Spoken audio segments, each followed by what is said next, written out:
Hello friend, स्वागत है आपका मेरे यूट्यूब चैनल पे।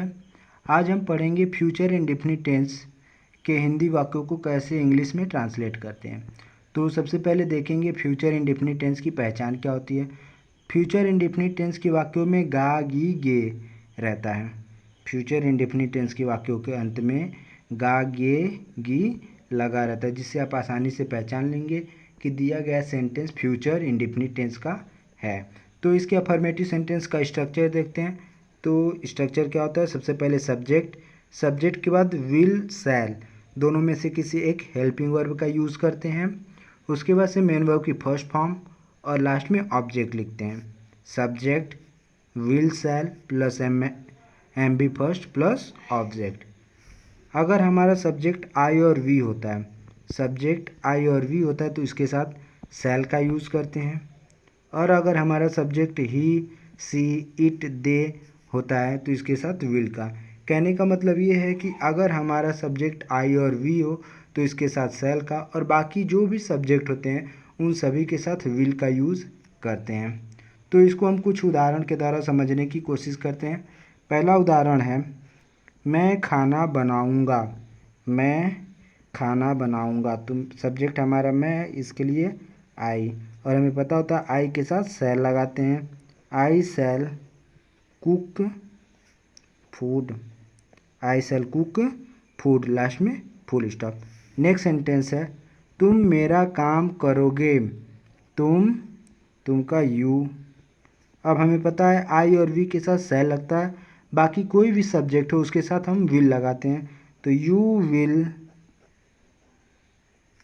Do my work, you will do my work, last में फुल स्टॉप। नेक्स्ट सेंटेंस है, वे कल स्कूल जाएंगे। वे हमारा सब्जेक्ट है तो वे के लिए दे है सब्जेक्ट, दे के बाद विल। अब वर्ब लिखते हैं, वर्ब है जाएंगे। They will go to school tomorrow, they will go to school tomorrow. कल फ्यूचर टेंस में कल का यूज़ होता है तो इसका मतलब आने वाला कल है, और इसके लिए हम लोग टुमारो शब्द का यूज़ करते हैं। अगर हमारा कल पास्ट टेंस में आता है तो इसके लिए एस्टरडे का यूज़ करते हैं। तो वे कल स्कूल जाएंगे, they will go to school tomorrow. Next sentence है, राधा खेल में भाग लेगी। तो राधा सब्जेक्ट है, Radha will participate in game, Radha will participate in game. Radha subject है, सब्जेक्ट के बाद हेल्पिंग वर्ब विल से लगाते हैं, तो हमें पता है आई और वी के साथ से लगता है, बाकी कोई भी सब्जेक्ट हो इसके साथ विल लगाएंगे। और वर्ब हमारा भाग लेना, भाग लेने का होता है participate in game. Next sentence है, वह तुम्हें बुलाएगा। वह का होगा ही सिंगुलर सब्जेक्ट है, इसके साथ विल लगेगा। ही विल कॉल यू, बुलाने का कॉल होता है, he will call you. Next sentence है, आज बारिश होगी। आज बारिश होगी, इसका क्या होगा, it will rain today, it will rain today. आज बारिश होगी, इट विल रैन टूडे।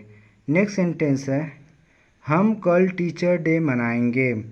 हम, तो हम के लिए वी, और वी के साथ शैल का यूज़ होता है। We shall celebrate teachers day tomorrow, we shall celebrate teachers day tomorrow.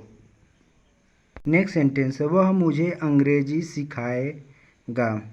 तो वह का होगा, ही विल टीच का मतलब पढ़ाना सिखाना दोनों होता है। He will teach me English, he will teach me English, last में फुल स्टॉप। नेक्स्ट सेंटेंस है, सोहन कल कार खरीदेगा। तो Sohan will by car tomorrow, Sohan will by car tomorrow, last में फुल स्टॉप। नेक्स्ट सेंटेंस है तुम्हारे पिता तुम्हें दिल्ली भेजेंगे, तुम्हारे पिता तुम्हें दिल्ली भेजेंगे, तो your father will send you Delhi, your father will send you Delhi. तो ये हमारा फ्यूचर इंडेफिनिट टेंस का अफर्मेटिव सेंटेंस था। हम लोगों ने देखा किस तरह से हिंदी वाक्यों को इंग्लिश में ट्रांसलेट किया जाता है। एक बार और हम इसके स्ट्रक्चर को देख लेते हैं।